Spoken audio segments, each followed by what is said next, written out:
Big LEZ'S League, an all rugby league experience. Hey guys, Adam from the Talking Para podcast.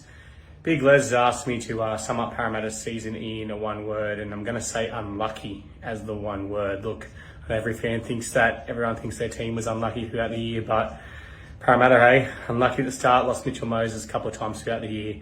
I always said with Mitchell Moses, we could be a top 4 team, definitely a top 8 team, no doubt.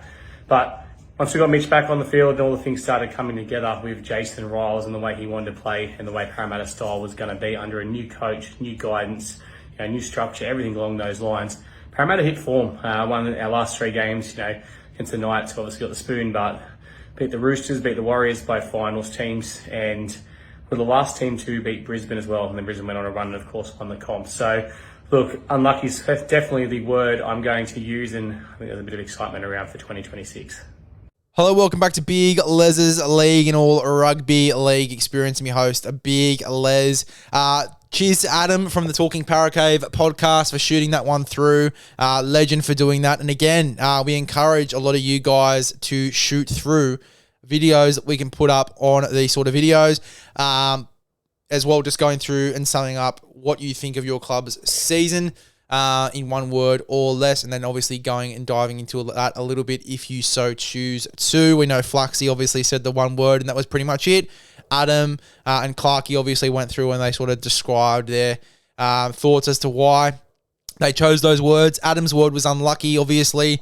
And, I mean, you can look at Parramatta's season like that too. Obviously, losing Moses was the key point that he sort of brought up there as well. I think that's a big one for the Eels. Like, if they keep Moses on the park for 2025 for the full amount of games, if he doesn't get injured for one game, they're probably a top 8 team. And they're probably even close to a top 4 team, in my opinion. And I think it's going to be the same sort of sentiment for next year. I think that with Moses on the park, they are a top 8 quality team. With Jonah Pezzett playing in the 6 jersey, if he is next year, they're a top 4 team for me. Super exciting to see Parramatta next year, but that's not what we're talking about. In this podcast, we are talking about their season that just was. Let's get stuck straight into it. I love the attacking side that they're building at Parramatta. Really do. It is going to be super exciting to see that next year, but we got a little bit of a taste of it this year. Iongi, Moses, when he was in the side as well, the back end of the year was fantastic. You obviously got the young guys in Kitione Kautonga, Luca Morietti, who were great. Tui Vaiti off the bench was outstanding. The young guys that they've got coming through the side is outstanding. And they all played extremely well throughout the year, and they were probably a big part as to why Parramatta won the games that they won. It was because of these young guys giving it a red-hot crack. What I will say is Josh Papali'i, for me, in my personal opinion, before watching the Lorenzo highlights and looking at the potential that this kid has, big Lorenzo Talatena, I honestly thought that they were going to be forced to have to play Josh Papali'i in that 6 jersey, even though he isn't a 6 in my opinion. For me, he is an out-and-out number 1, and he's a great number 1 as well. I think that you've got to stop forcing something that isn't in that regard. I mean, beforehand, they probably didn't have a Lorenzo that they were going to sort of pinpoint as that guy moving forward, and obviously Jonah Pezzett, that really wasn't coming into fruition a few months ago. But with Pezzett coming into that side and then having Lorenzo, who should be ready, and I think 21 years old by the stage where Pezzett walks out of the building to go to the Brisbane Broncos. They've got a clear path now. So I think that moving forward, and I think that after this year especially, I do think that Papali'i needs to be used as a backup number 1 now. A lot of people want him in first grade. I want him in first grade. He's super talented. You've got Iongi there, though, and he is an out-and-out fullback, in my opinion. Keen to see him play for Tonga. When this podcast comes out, but when we're recording, I wouldn't have been able to see Tonga play yet because we're recording this on Wednesday, the 22nd of October. But, yeah, keen to see how that goes. But for me, Iongi's an out-and-out fullback as well. So it's going to be hard to get Joash Papali'i into first grade, that's for sure. What I do like about it, though, is that the depth is crazy. Iongi goes down, Papali'i is straight in, he's going to do a great job. The thing for me, I guess, to watch with that, and again, we'll sort of break this down a little bit deeper as we go into the previews because we'll have a bit more of an idea of squads and whatnot. But keen to see what happens with Lomax. Obviously, the NRL have come out with their sanctions and whatnot around Rugby 360. A lot of chat about Lomax leaving early to join Rugby 360. I don't know if that's been put on hold now and he's going to focus on Parramatta. What's also interesting as well is around that time with Lomax and his contract negotiations and the fact that he was considering going to Rugby 360. Bailey Simonson has also flipped the script on him leaving Parramatta too. And he said that he's going to stay. He's gone through a few mental health issues and whatnot throughout the year, which obviously resulted in him wanting to find a new home. But it looks like he's pretty keen to stay at Parramatta now. But yeah, look, I mean, super interesting, that Lomax situation, and I guess we'll dive into it a little bit deeper in the season preview, but there might even be an opportunity for Papali'i there if Simonson doesn't grab that jersey, which I think if we do see Lomax leave, Simonson will probably be the first pick for me, but plenty of excuses to throw Papali'i into this side after what we saw from him in glimpses this year. Is he a 5'8" though? For me, no. And I think that was pretty clear with the footy that we saw from him this season. Let's get stuck into some shining lights. I think Iongi has to be the shining light. Again, we talked about it with Taulagi, but he just gets better and better every single game. We actually got a video that's on the YouTube now after this one if you want to go ahead and find some other rugby league content to watch if you're a rugby league nerd like me. We broke down which was the better signing, Iongi or Papali'i. It was a few weeks ago, probably just before finals. So if you want to get stuck into that, make sure to go ahead, subscribe, and obviously get stuck into that great content. And you won't miss any content like it if you are subscribed to the podcast as well. But interesting little one and discussion point there. But yeah, Iongi, similar to Taulagi, got better with every game. He was outstanding this year. Really enjoyed the footy that he played, his ball playing, and just the confidence that he had, and that growing confidence week to week was really impressive to watch. Loved watching Iongi this year, and keen to see him next year as well with Pizzette and Moses together. That spine is going to be crazy. Another shining light for me, more so at the back end of the season, Kelma Tuolungi. I really liked him on that right edge. I think that he will be the right edge back rower going into round 1 next year, if he continues that sort of form and keeps the fitness up throughout the preseason. He was outstanding the back end of the year. The start of the year was rough for Kelma Tuolungi. He was in and out of first grade. Back end of the year, completely different human.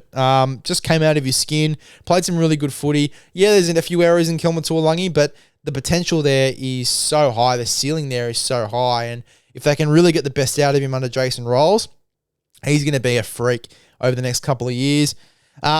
Kitione Kaltonga as well, similar sort of breath. Left back row, played really well. I think he will be the starting left back rower for this Parramatta side. And some of the footy that he was playing at the back end of the year as well was just insane. Really, really good big body. A bit of an offload to him as well. Runs a great line. Can play through the middle of the park quite well too. But I really like him on that left edge. I think that's where he's going to land going into next season.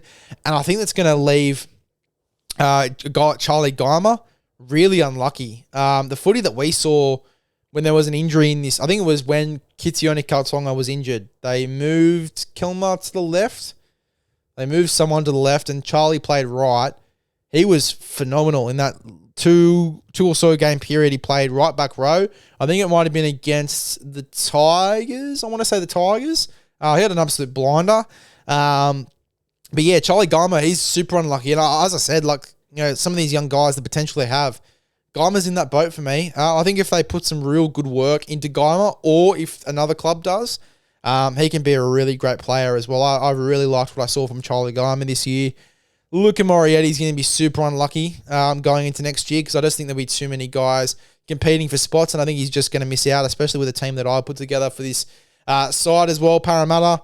But gee, he had a strong season too, and his impact off the bench, similar to a Kurt Moran, just that smaller body, was just great to watch. Really, really great to watch. Luca Morietti there for Parramatta, the Italian stallion, as they so call him, or as I so call him privately to myself. Addo Carr, what a season from Josh Addo Carr. massive turnaround, especially with all the drama throughout the off-season and being sacked from the Dogs, fresh start at Parramatta, not guaranteed a jersey, comes in, fucking kills it. And, you know, a little bit of a smaller frame. He was on that carnivore diet at the Dogs. I think that he flipped the script on that a little bit, lost a bit of that weight, but didn't lose a lot of the power. His running game, especially when he's losing a little bit of speed, touch of speed, not too much, but touch of speed, as he gets into the prime time of his career, just the level of physicality that he was playing with coming out of his own end and matching with Lomax and his carries on those play 1s and 2s. He was great at Okar this season. Really fun to watch. And then similar to that, Lomax had some really good moments. Now, the back end of the year was probably a little bit tough for Lomax. Really tough back end of the year, but the first couple of games and for the majority of the season, really, Lomax was a standout in this side. And I think after Origin, he was a little bit rattled and didn't play his best footy, but pre-Origin, he was outstanding. Lomax in this side and single-handedly won them games. That field goal with the broken foot stands out to me too. And if they can keep him on deck throughout the entire year, again, top 4 side for me next season. And then we sort of touched on him a little bit before, but Sam Tuiviti, really enjoyed the footy that I saw from him this season, just off the bench injections. He's going to be a player of the future too, through the middle of the field. They're obviously losing a few guys going into next year. Bryce Cartwright retired after playing a little bit of footy in Ron Massey. They lose a young gun, Matty Hunter, as well, who's a young number 9.5. That's obviously going to be a pretty decent loss there. Really decent loss for the Parramatta Eels as he heads to Newcastle. But Sean Lane obviously retired as well. Joel Fangawe went to the Lee Leopards mid-season, and obviously Dill Brown's going to Newcastle. That's obviously going to be interesting for them next year, how they fill that hole after Pezzett, not during next year.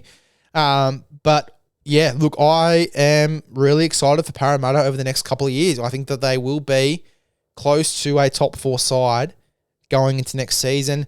Really strong team. They've got to keep Moses on the park, and they've got to keep Lomax on the park. That's evident. And in keeping Lomax on the park, they've got to keep him playing good football. If he has the errors and stuff like that, like he did at the back end of the year, where I think he went to first for errors, then it's obviously not going to work out. But if they can get him to really low down those errors and really just focus on his footy and play like he did in 2024, then they're going to get the best out of Lomax, that's for sure.